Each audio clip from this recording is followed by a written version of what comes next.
अगर आप मेज की खेती करते हैं तो ये वीडियो आपके लिए है। अभी किसानों के खेत में समर मेज लगी है जो लगभग 1 से 2 महीने की हो चुकी है। अगर आपके मक्का के खेत में पत्तियों में छेद दिखाई देने लगे और फसल की ग्रोथ रुक जाए तो ये फॉल आर्मीवॉर्म अटैक के लक्षण हो सकते हैं, जिसके लक्षण इस तरह के दिखाई देते हैं। अगर सही समय पर इसको कंट्रोल नहीं किया गया तो पूरी फसल को बर्बाद कर सकते हैं। इसको समझते हैं और रोकथाम के लिए इस एनिमेशन वीडियो को जरा ध्यान से देखिए। अगर आप मक्का उगाते हैं तो एक बहुत बड़े खतरे से सावधान हो जाइए।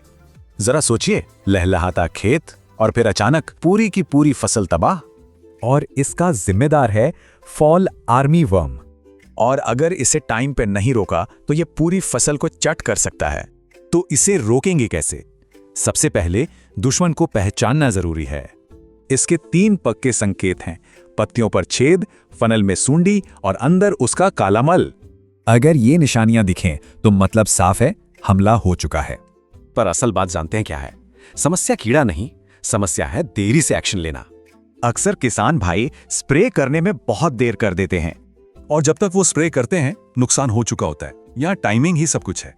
तो फिर सही समय क्या है? वो है ये नंबर 5 से 10%। मतलब जैसे ही 5 से 10% पौधों पर हमला दिखे, फौरन स्प्रे शुरू कर दें। अगर हमला कम है तो नीम स्प्रे से काम चल जाएगा, पर भारी हमला है तो केमिकल ही एकमात्र रास्ता है।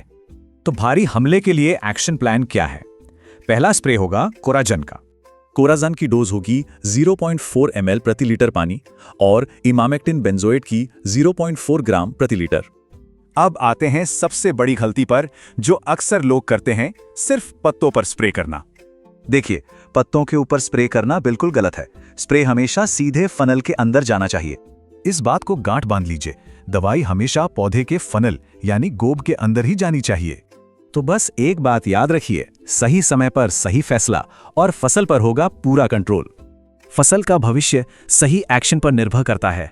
तो क्या तेजी से कदम उठाने की तैयारी है? तो इस एनिमेशन वीडियो के माध्यम से हमें फॉल आर्मीवॉर्म के लक्षण का पता चला और कैसे उसकी रोकथाम करनी है।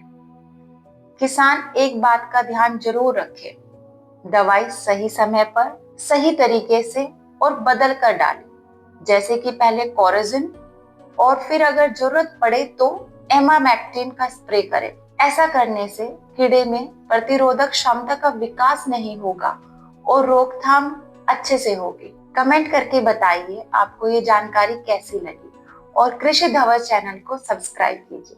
Thank you so much.